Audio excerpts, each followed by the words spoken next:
Good evening, everybody. Welcome to the Paranormal Lens. My name's Chad Thomas, and I'm here with Jamie Widener, my co-host. How are you tonight, Jamie? Whatever my name is, I don't know.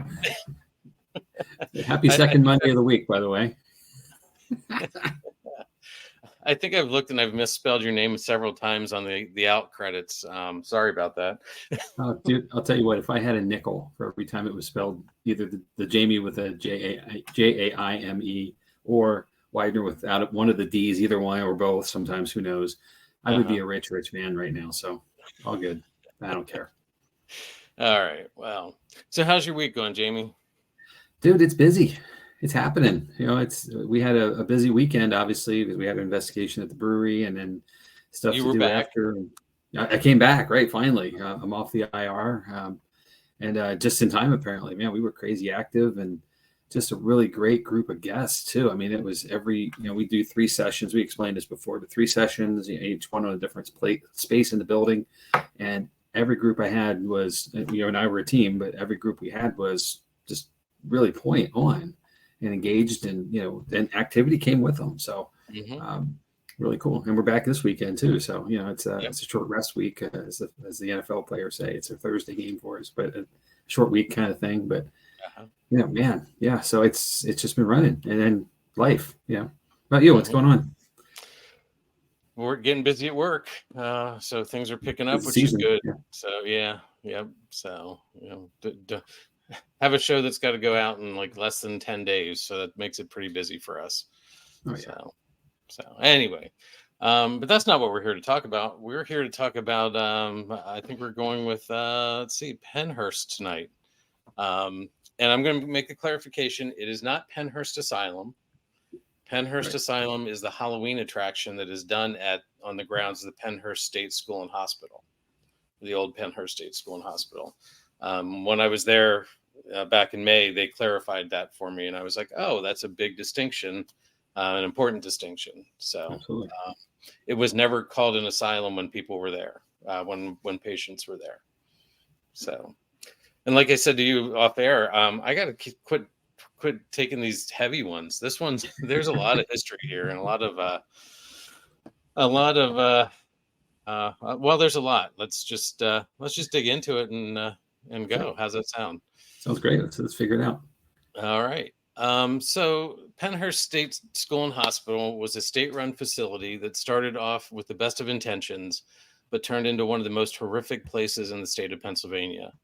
I can jump to the next slide. It's located in Spring City, Pennsylvania, which is only about 30 miles outside of Philadelphia. The Eastern Pennsylvania State Institution for the Feeble-Minded and Epileptic was established in 1908, and that was the official name of the school. Go ahead and jump to the next slide. The idea for the facility and others like it was to provide a safe haven for a vulnerable population. It was a place for the mentally challenged people to get the health care and special education that they needed to return home and be successful in the world. So that was the idea of the facility. That is not what happened. And I want to take a second here to say some of the terms that I'm going to use are difficult for me to say. I volunteer every summer for a week at a special needs camp, and some of the terms that were used as medical descriptions are now considered offensive.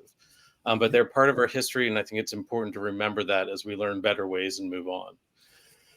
Go ahead to the next slide. In 1876, the first meeting was held by the Association of Medical Officers of American Institutions of Idiotic and Feeble-Minded Persons. Now, there's a mouthful. The goal was to study causes, conditions, and statistics, and to discuss the training and education of feeble-minded persons. They also wanted to lobby for construction of institutions for care and treatment of these individuals.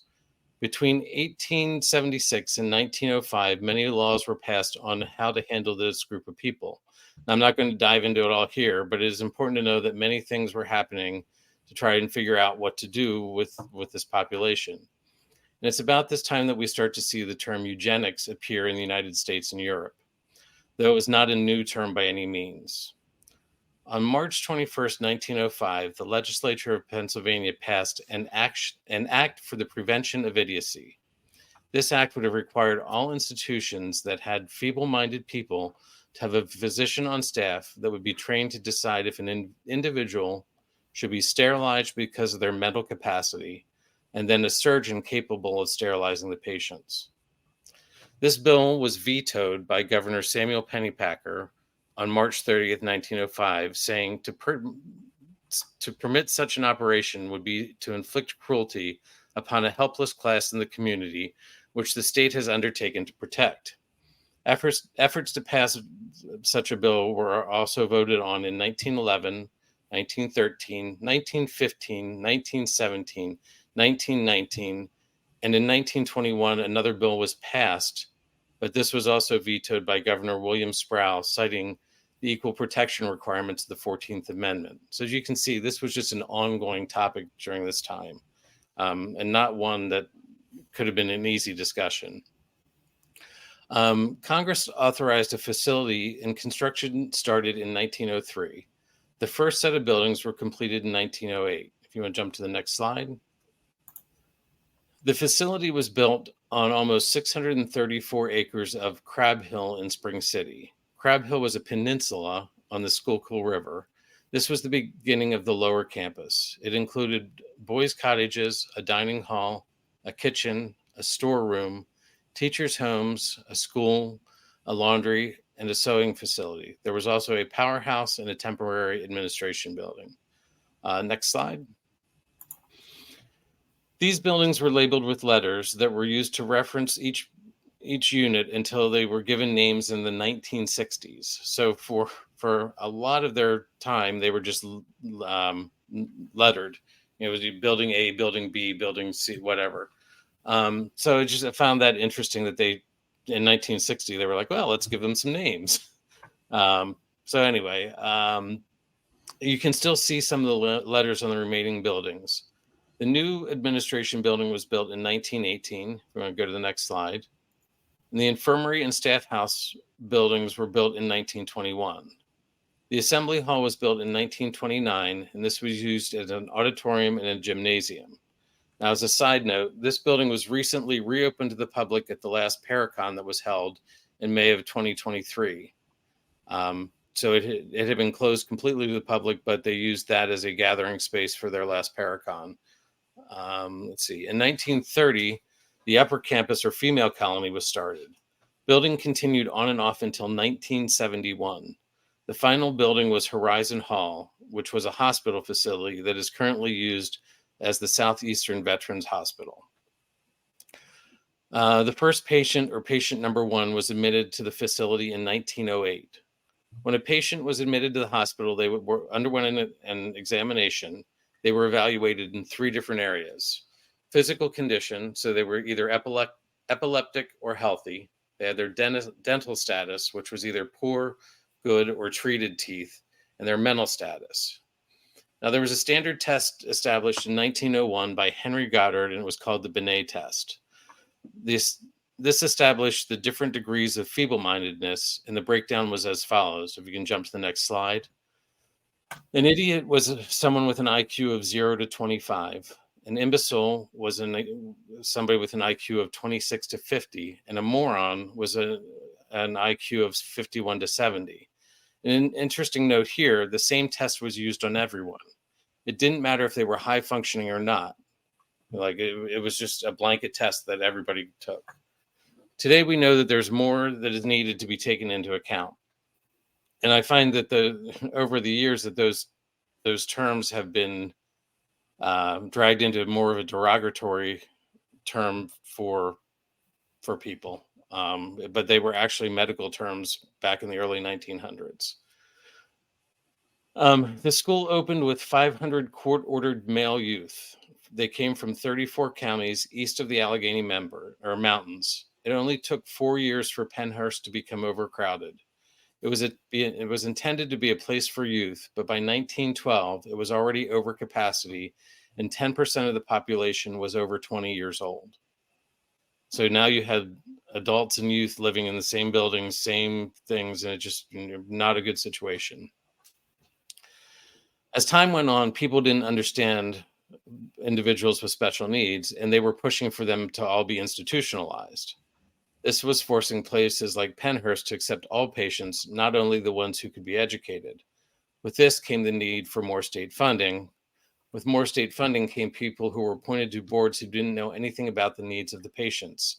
So it just became this bad cycle. The plan to educate patients and reintegrate them into society didn't pan out either. This also created another cycle. Since patients weren't leaving, they needed to build more buildings. Those who were capable of learning a vocation were mandated to work.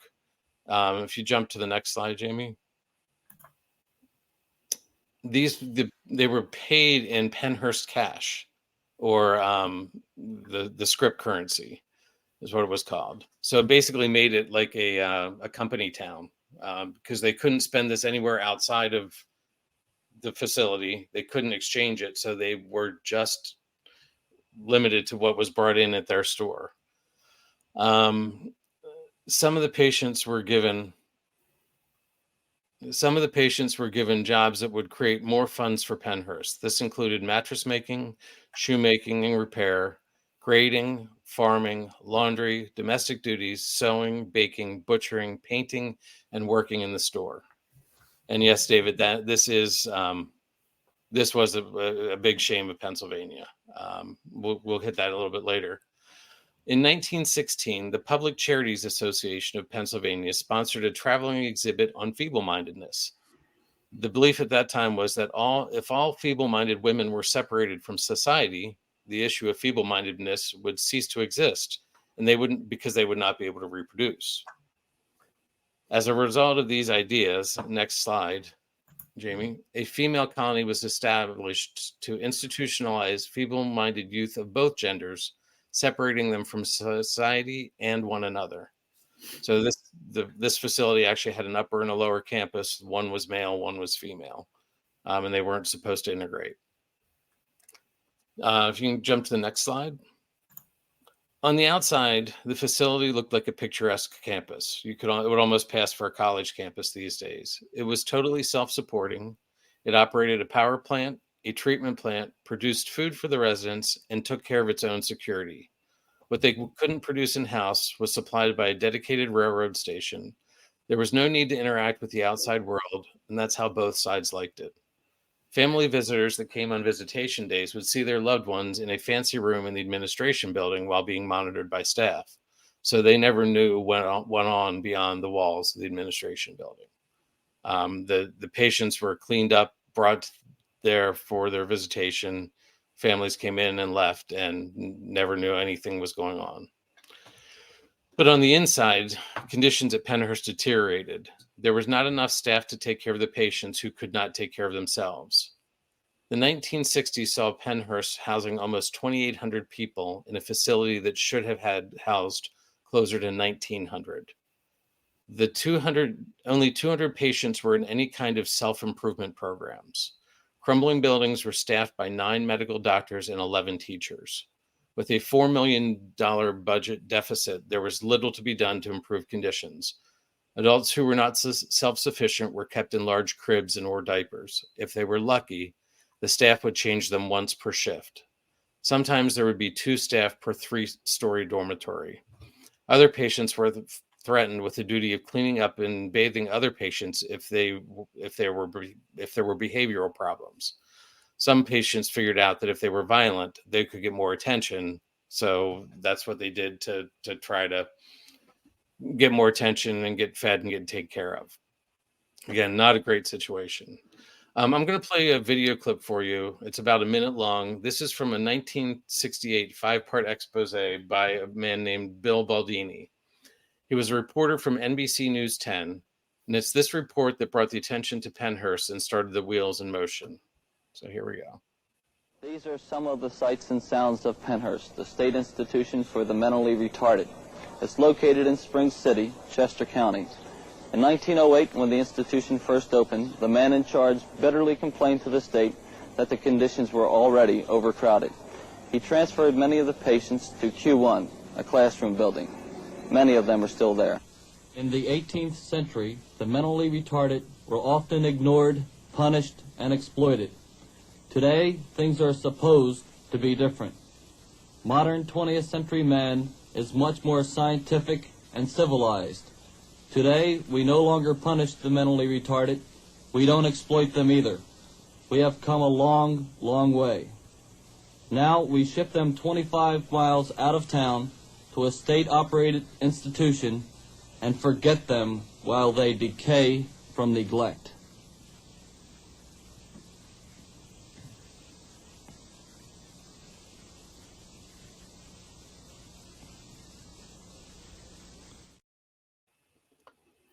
That's pretty heavy.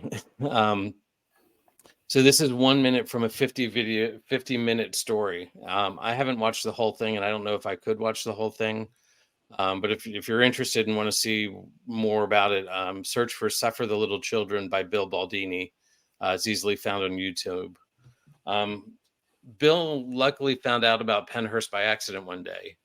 He was a reporter in the station looking for a story and didn't have anything going on. So he went across the street to a hotel and hoping he would find some sort of conference. And there was a group there that from the mainline Chamber of Commerce. Apparently they volunteered weekly at Pennhurst on Sundays, and they started telling Bill stories about what was happening there. He couldn't believe what he was hearing, and he said, if 10% of what you're saying is true, I'll do a report on this. I will get it on the air, and we'll see what we can do to help. Now, he didn't want to be a fraud, so he didn't want to go in pretending to be something and just as a reporter. So he actually joined the group, was sworn into the Chamber of Commerce as a member, and the next week he went with them to volunteer. He went with no camera, no recorder, just for the experience, and he got an experience he never expected. He left in shock. He went back to his station and talked to his supervisor, who was also shocked but didn't really believe him. He's like, "You're just making up this story." It took some persuasion, but he finally got his supervisor to give him a cameraman and let's see what story they could find. So Bill took a crew out to Pennhurst, found the superintendent of the facility. His name was Leon Patkansky, and told him that he had seen things and he was going to do a story. Bill basically said if he wasn't granted access to film on location, he would stand outside and report every day, explaining what was going on inside, or Leon could let him in and see what they could do to get help. And he basically said, you need all the help you can get. Leon's response was, well, this is blackmail. And Bill said, you can call it what you want. I'm telling the truth. So eventually they got to the point that he let him in, did this 5-part expose, and like I said, got the ball rolling on changes. Unfortunately, it took another 19 years for the facility to be completely shut down. It took several lawsuits, including the groundbreaking Halderman versus Pennhurst State School and Hospital. The lawsuit was a groundbreaking civil rights case that opened the way for better educational opportunities and community-based living arrangements. It was settled in 1984, and the doors closed at Pennhurst in 1987. The property was retained completely by the state until the mid-2000s. Obviously, things got run down. If you're not taking care of property, it just runs down. In the mid-2000s, the upper and lower campuses were divided. The state retained control of the upper campus and is currently used by the Pennsylvania National Guard for training grounds, and also it's where the Southeastern Veterans Hospital is. The lower campus was sold to a group called the Hampton Real Estate Group with the intentions of demolishing the buildings and putting up offices. What they were unaware of is the buildings were filled with asbestos, and they were required to abate the asbestos before knocking the buildings down. Well, instead of hiring a professional company, they bagged all the asbestos and dumped it in the woods. Also, they found through the years that other trash companies, instead of taking things to landfills, were using the property to dump trash in, and just, EPA got involved and it was a mess. The buildings were stripped of anything useful or that could be sold. So all the copper was taken out from the roofs. A lot of the wiring was pulled. Any like beds or things like that were just taken and distributed. The development plan didn't go well because they didn't have a good reputation, and the property also had multiple zoning designations, so it was difficult to get it rezoned to what they needed. So they gave up, and it was eventually sold to a private owner. If you can go to the next slide. Most of the buildings have deteriorated, and many have fallen down. Of the original buildings, I think there's only a handful, maybe 6 or 7 left. So the current owners are looking at ways to preserve the historic buildings and as a way to learn from mistakes of the past. Now I'm going to jump around a little bit here. If you want to jump to the next slide, Jamie. I mentioned earlier that they host an annual Paracon. This year I decided to go to the Paracon. I purchased a VIP ticket, which allowed me access to a history tour, question and answer session with some celebrity ghost hunters, and an open investigation, as well as access to the Paracon itself. I drove down on a Friday night after work for the tour, the event, and the investigation. Jamie, you know, I have a little bit of sensitivity to emotional feelings and things like that. So when I got about a mile from the site, according to my GPS, I got this overwhelming feeling of sadness. It was hard to explain. I'm like, why would I be feeling sad here? This, I'm not there yet. Why am I getting it here? Well, what I didn't realize is I was already on the original property. What's now the property, the property lines have shifted in a little bit. So I was on the original property, and that's why I was starting to feel what I was feeling. As I got closer to the main campus, the feelings got worse. As the evening went on, the feelings came and went. The tour was very informative, but sad. I would recommend anybody who's interested in parts of history or any of those things, take this history tour. It's well worth it. The tour ended at the assembly hall, which definitely had a lighter feeling than the rest of the building. So I could tell that this was a place where happiness was experienced versus some of the other things that were going on. The question and answer session was interesting. I got to hear experiences from ghost hunters, Project Fear, Kindred Spirits, and Jack Osborne. The investigation was fairly uneventful. It was difficult because it was basically a free-for-all for 3 to 4 hours. Not like how we run our investigations, which I've come to appreciate. This investigation, people were just going wherever they wanted. I met up with a group from Texas, and we investigated together in the infirmary, the Mayflower building, the tunnels, and one other building. Now, we had a couple of experiences, but nothing earth-shattering. I came back the next day for the Paracon, so I could see some friends in the industry, and the feeling was completely different. As I wandered through the vendors, I had a feeling of disgust. It was really weird. Like, I had sadness the day before, but this was like a different feeling of heart. Like, it was just like unhappiness with what was going on. So it felt to me like the energy that was there was disappointed with what was happening. There were groups from paranormal fields that were represented, but there were also oddity collectors. At one point, I saw someone putting on a straitjacket to pose for pictures. I then understood what I was feeling. The things that were part of a daily life here that were torturous were being shown as something interesting for a photo op. As I went through the buildings and grounds, I had a difficult time touching things like railings, door handles, and other normal things from the property. It almost felt like there was an electrical charge to them. Really hard to explain, but it was just like I pulled back a couple times because it was weird. It was just a weird feeling. I stayed for about an hour and then left because the feeling was so overwhelming to me and I felt nauseous. So, Jamie, the question we always come to is there something paranormal here? I would have to say yes. I didn't document anything specific. I went through and I found some documentation from other people who've been there. You've got shadow figures, you've got doors opening, you've got rocking chairs. Investigators are shoved, scratched, objects are thrown, EVPs, psychic mediums have multiple energies, and that's just in one building. The Weird New Jersey has investigated, and they had a list of, I think, like 7 or 8 buildings that they investigated where they had hits and everything. The one building, there were loud noises from inside the building. but the investigators had surrounded the building, went in. There was nobody in the building, and there was no way for people to get out of the building. So, there's definitely a lot going on here.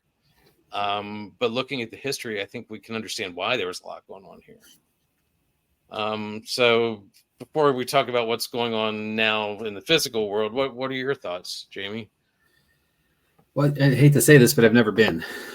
It's on the list, but it's just a place I haven't gotten to yet. So just like last week, with the mystery spot, I'm asking you on some place you haven't been to. So it's a little challenging, but I get it. And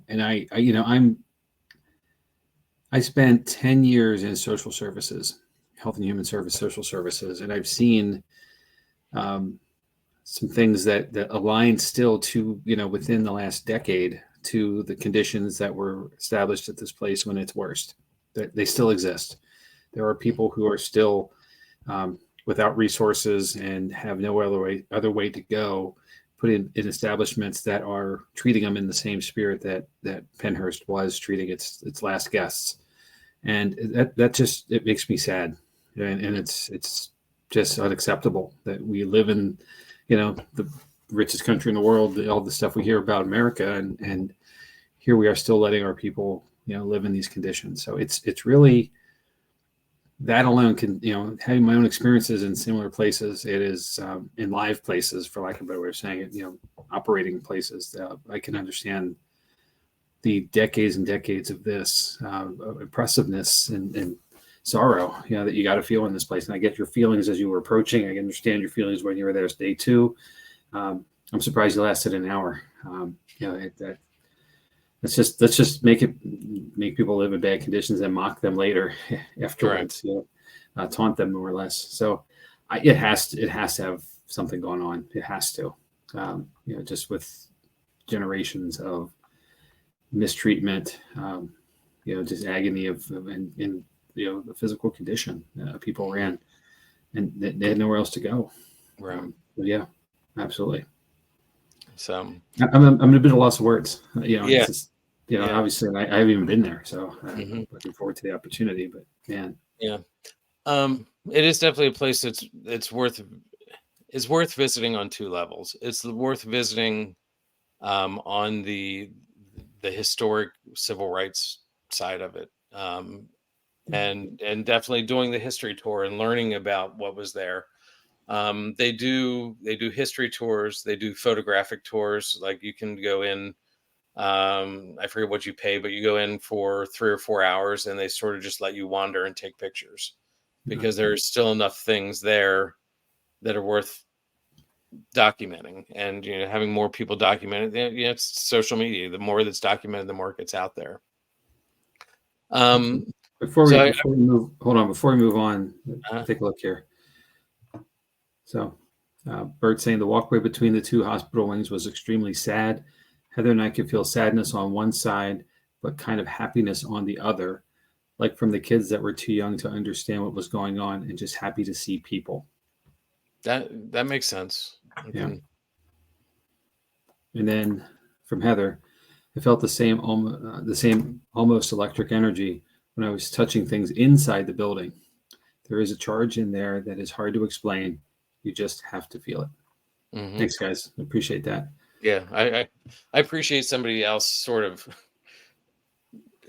understanding what I felt, because it's hard to, like I said, it's hard to explain. So it sort of makes me feel like I'm not completely crazy. Yeah. And one more thing, this was a little while ago from Jim, but Willowbrook in New York, another facility and one of many, right, that are around the country that can, felt the same struggles of financial resources, understaffing, over populated words. So there were two in Pennsylvania. I mean, this wasn't the only one in Pennsylvania. There was a second one. It's hard. When I was thinking back about it, I did have some paranormal experiences. In the infirmary, I got to use some sensory deprivation glasses, which basically had like red LEDs flashing and then white noise in the ears. While I was doing that, people were asking questions. I didn't hear answers, but I got a lot of uneasy feelings, and possibly something touched me. In the dark, in a place like that, it's hard to say what touched me. In Mayflower, I remember the one session we were upstairs in a room, and there were a lot of people in the room. But they were asking questions, and we were getting knocking answers, which is something I hadn't experienced before. I mean, we use a lot of equipment when we investigate, and we always forget sometimes to go back to the basics, Mhm. and that this was knocking, and it was like there were knocks in the room when we ask questions. It's not like just a random knock, but there were also knocks down the hall. So it's like we were interacting with more than one spirit. One of the people that, again, we were wandering around seeing people investigating and just jumping in with them. There was somebody using what was called the Necrophonic app. It's an iPhone app or another phone app. They were communicating with a male spirit in the bathroom. So, it was just all sorts of just random things. In the basement of the Mayflower building, now there's no power in most of these buildings. I was getting K2 hits in that area without any power. So, it's just very strange. The tunnels, there were tunnels that went, like a lot of these old facilities, there were tunnels that went between the buildings for moving people in bad weather, moving things that you didn't want to be seen, underground. There were about 10 of us who ended up sitting at the end of one of these tunnels, and we had the lights out and the laser grid. We definitely heard movement and possibly a shadow in the laser grid. Again, it was the end of this tunnel where we used to go into a building, so there were old wheelchairs and things like that. So there's a lot of objects that could have been trigger objects. So yeah, that was definitely some interesting personal experiences. So what's next for Pennhurst? If you want to jump to the next slide. Pennhurst always does the Pennhurst Asylum. Now this is, I'm not sure if I said it earlier, Pennhurst Asylum is the Halloween attraction. There's a very definite distinction between that and Pennhurst School. When it was a school, it was never called an asylum. A lot of people have mixed feelings about the asylum or the Halloween attraction. It's got a lot of people upset because how can you go have this at a type of event at a place like that?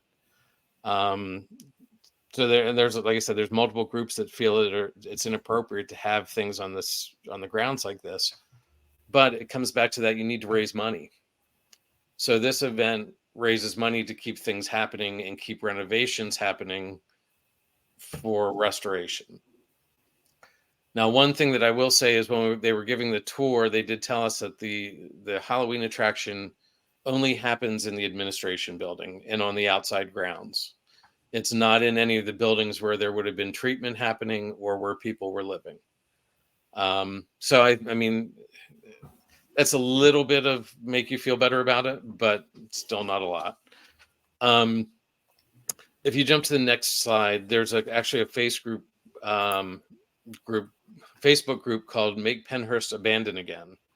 They'd sort of like to have all the ghost hunts, the Halloween things, all that go away, and just sort of let it be what it was, or let it be the abandoned situation. I have a little bit of a problem with that because that will just deteriorate this building and let it go down the drain, and we will forget this part of history.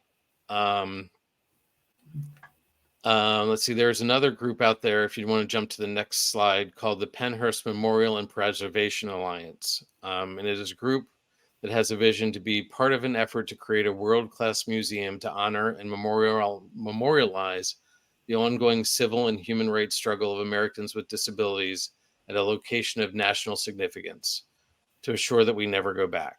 Now, they currently run a museum in collaboration with the Pennhurst LLC in the Mayflower Building. This commemorates the historic institution for people with disabilities. One thing that I learned on the tour was that the museum does not want to take any state or federal money. And there's a good reason for that. They want to be able to be honest with what happened there and not hide anything from history. So they don't want to take money from the state and then have the state say, well, you can't talk about that. So, I mean, I think it's honorable that they're trying to do this on their own.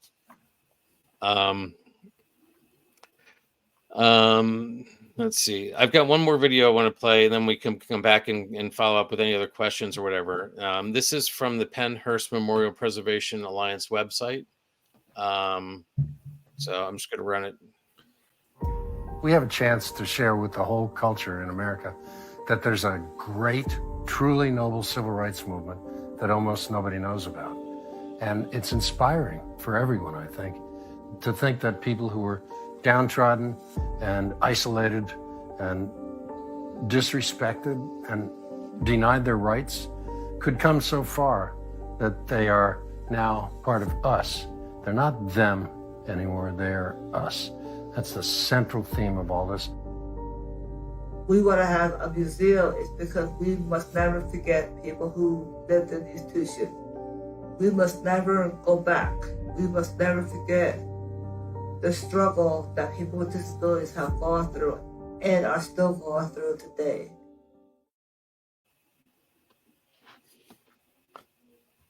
So yeah, like I said, it's a pretty heavy one, huh, Jamie? Yeah. Well, I mean, the struggle is real, and yeah, that's an overstatement, an overused statement. But the reality is that even today, we expect people with disabilities to have a cast or a crutch or a wheelchair. If you don't see a physical ailment, that doesn't mean a person doesn't have a disability. And we're still fighting that stigma, and I think we probably will be for quite a while. But we're getting better at it, and we were doing better with legislation to help support those individuals. But I had the opportunity. We're very close to Millersville, and you live in Millersville, but Millersville University hosted a bus that was traveling the country 2-3 years ago to celebrate the 25th anniversary of the American with Disabilities Act. And I kept thinking to myself, it's only 25 years old, and it was a stop that day where they came in and took over kind of the Student Memorial Center and lectures all day and a history lesson, and the bus itself had history on the side of it. That was visible, and it was just it was a pretty special day to be a part of that. And it's dear to me. My grandmother had a disability, so it's personal to a degree. But just thinking that the life that she lived, long before we had legislation, and even then, for enforcement, it's a very difficult thing. So there are a lot of people who really could deserve a museum like this, and have the supports that they need. Super cool. So one thing that I will say, I'm not pushing for anything, but the Alliance is always looking for donations. They're looking for two types of donations. They're looking for financial donations, but they're also looking for artifacts from the facility. Basically, when this sat abandoned for years, people just came in and took things. Sure. And that's how these things go. They basically have said if artifacts are returned, there will be no questions asked. They just appreciate the donation. So it's sort of it's how why would you want to collect something like that unless you were lived there, part of it, and it was important to you? But just the energy that something like that's got to hold I wouldn't want it in my house. And I'm sure it wouldn't be allowed in your house either.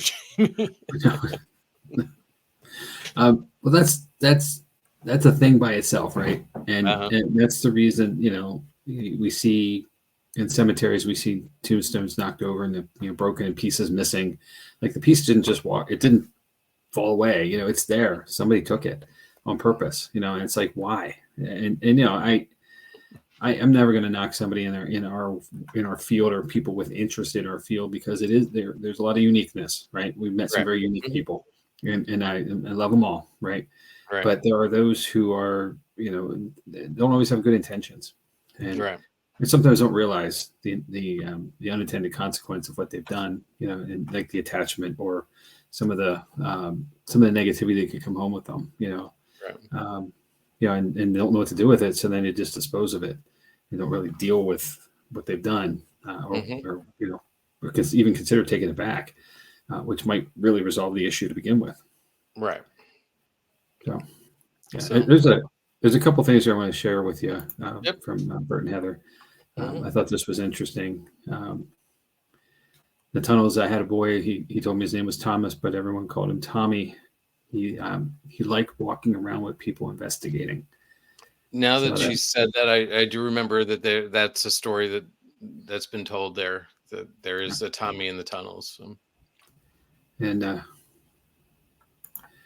also, wish we could see all the buildings. Walking across the grounds, we could feel we were being watched from one of the outer buildings. Mm-hmm. So that's not unusual, right? Especially with these sprawling properties, multiple buildings and things like that. I can certainly understand it. And yeah, I'm with you on this one, Bert. Hell no. Taking something out of the place. Oh no, it's not coming home. Yeah. Yeah, it's So, like I Chad, said, I guess the question I want to ask you: have you been there, done that, haunted or not? hell yes. Yeah, I mean, like I Are you said, going back? yeah, I would go back. The more I learn, go ahead.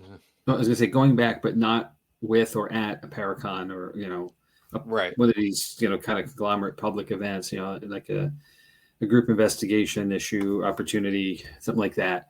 Yes. Yeah. Okay. I don't think I could go back to a Paracon there. I just think the energy was so distraught, I think is a good word for it. And I like I said, I felt sick. I literally had to, and I took some of the friends I was looking for there, I didn't really get to see. And I told them, they're like, we get it. We understand. I can't imagine having to spend a day at a Paracon there talking to people. And, I guess some people have better ways of blocking it out, but I'm not there. Right. So, but yes, I would like to go investigate and do a real investigation where it's not chaos. Yeah, we made jokes about this already, but we've had an experience like that with an investigation at a correctional facility somewhere in the western end of Virginia, but which was a free for all, and there was so much corruption of evidence. Firstly, and there's just a disjointedness then too of energy. Because everybody's got their own agenda of what they want to see, what they want to do, where they want to spend time, and it's just it's confusing. Right. And the spirit wouldn't know what to do. Like obviously we're not trained monkey, dealing with trained monkeys here kind of thing. Spirits are people, and they can and cannot interact if they wish to or wish not to. It's up to them, and I totally appreciate that. It'd be no different if you were coming to hang out, somewhere I was, and right. I'm just not in the mood for this. I'm going to go over here, free will. And we had 12, 15 people. Yeah, it was a lot. Not a lot overall for the size of the facility. Right. But, But this was 200. Yeah, that's crazy. Just going wherever they wanted, and trying to catch up with. They wanted to investigate with the person from Ghost Hunters or the. Right.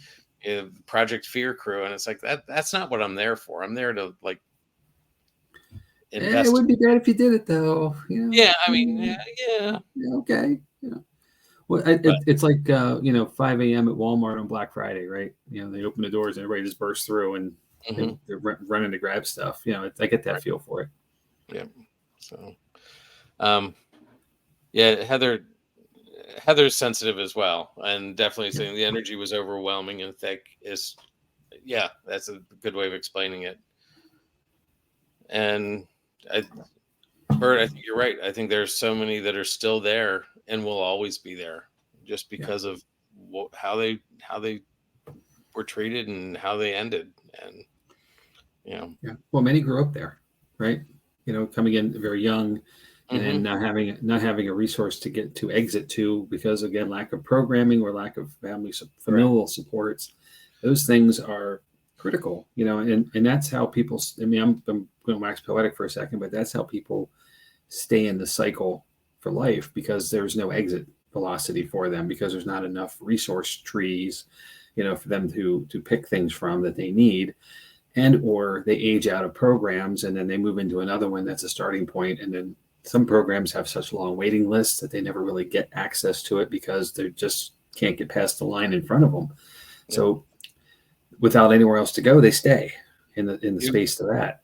And then, somebody comes behind them as well. And, the facility is trying to bring bodies to them because every head, every bed count is revenue. Yep. Every head count is a revenue piece for them. Exactly. And that challenge then is how do you fit more people in, because more people equal more money. And then, people get burned out, staff and administration even gets burned out from this. They start to disappear slowly, sometimes steadily in other instances. And then you have overcrowding and understaffing, and conditions just deteriorate rather fast. Yeah. Unfortunately, it's an age-old playbook. That is, like I said, still going on today in certain facilities and spaces. When I took the tour, I remember one of the stories that they told us was a mother was forced by the court to, like, after she gave birth, because she was challenged, the mother was forced to put her child in the facility, and the mother would go visit once a week, because I think visitations was you were allowed to visit, I think, on Sundays, and there may have been one other day of the week. So they would, religiously go every week and visit, and the child would be like, "Mommy, why am I here? Why can't I go home with you?" Right. And there's just no explanation. And eventually, the mother stopped going because there was, it was a court mandate. She didn't have a choice. She couldn't take this child home, and it's just like things like that. Absolutely. There was another story I alluded to about somebody whose family would come and visit, and they started talking about the situation and what was happening. And that is when they were threatened with, do you want to go on the duty to clean up after other people? Do you want to change diapers? Do you want to give baths? So that forced them to stop talking about what was happening inside the walls. Like, they just, they didn't have a solution, so they just covered it up, which is what's so scary. Like, anyway. Yeah, it's heavy, and it's a reality thing. It's a reality check for a lot of people, because most of us don't know that these situations existed as past tense, but currently still exist, and again in certain spaces. And it is. It's tough. It's heavy. Yeah. So, well, but there are opportunities to volunteer out there and help, and that that's why I take a week a year and go do that. I cook for a week. It's not like I'm actually involved one-on-one with helping, the campers that we work with, but I feel like I'm still doing my part. So. Absolutely. Well, I again, being in the nonprofit world, I can tell you that organizations, many organizations, can't function without volunteer supports in all levels of opportunities. Even if somebody's just coming around and emptying trash cans at the end of the day or something, that would help, because that offsets the need to have a cleaning crew, and that's just a cost. And, obviously helping the physical stuff, cooking is a huge aspect of it, especially when there's residents and staff to manage. So every hour matters at a social service or an entity that requires volunteers to run. So kudos to you. Well, thank you. So, all right. Shall we move on? Yeah, we might want to wrap this one up. I think we've exhausted this. So let's talk about what we got going on. I alluded to this at the beginning. We had an investigation last Saturday evening at the brewery. We're right back again because it's spooky season, and that's what we do. So we're here Saturday evening. Tickets are still available, though they're going fast. So the link below at saverstub.com will get you there. We had a ton of activity this week, and I haven't even had a chance to even listen to the audio yet. But personal experiences on all levels and engagement that was just unique for us. So How about the catacombs, Jamie? oh my gosh, dude, I keep thinking about it. Like I've never had that. We had a dual flashlight situation with a yes no response that was literally pulling yes and no responses as requested. We found out some things that we need to verify that I won't want to share here quite yet because it may not be true, but some things that, if true, are a little shocking, a little surprising, I should say, more than shocking, about something that happened there with staff. But man, oh man, yeah. And we even skipped the one catacomb because we were being drawn up to the other one, which was, we were all set up to go, and it was like, nope. Yeah, let's just move. We're being pulled. So, and that's how investigations go. Sometimes, you are just you feel the need to be somewhere else and along the path that you're on, and you move. And that's just what we did. And I'm glad we did. And it was our last session of the evening. So way to finish strong on that. So hopefully more activity this week as well. The following weekend, though, Saturday the 14th, it is the Albatwitch Festival here in Columbia at the River Park. And this is a fun event, everybody. If you're anywhere near South Central PA on that day, find your way to Columbia. Google it. It's the 10th or 12th annual. It's a thing. It's a big day. A lot of fun, a lot of vendors, a lot of information around the Albatwitch, which is our local mini Bigfoot. Been seen by many, but captured by none. So we did a little bit of this on the Urban Legends episode. I think it's 11 to 5 that day. So food, fun. Us will be there with a booth, I believe. So cool stuff. Then right back again to the brewery for another public investigation. On the Thursday, the 26th, we're in the Columbia Mardi Gras Halloween Parade. This will be our third year with as a support to that. And we in our category, two-time champion. That's gonna be hard to defend because every year it gets tougher. But we're looking forward to it. It's a night of fun. It's a lot of fun. We have candy for the kids, and it's a spooky evening around town. Market House is open. It's just a lot of fun. And Locust Street, our main drag, is covered in vendors. It's a party atmosphere because again, it's Mardi Gras for us, but for a Halloween theme. And then we're getting out of spooky season and into November with 2 events coming up on the 4th and the 18th over at the brewery. And we are planning where we're going to be and do for next year already too. So we'll have some of those dates coming up as we get closer to the end of the year. And hopefully we'll see somebody around the way. You see some cool places that we can get out to as well. I'm looking at tickets, Jamie. There's 13 left for this week. Okay. But November 4th, there are only 8 tickets left for that night. Wow. Okay. So, there we are. So get your tickets early. Yeah. Don't wait. They go fast. And of course, come early, have dinner at the brewery. The catacombs or the bottling works. I believe the beer garden is still going to be open through October. Great outside space as well, and fun atmosphere there too.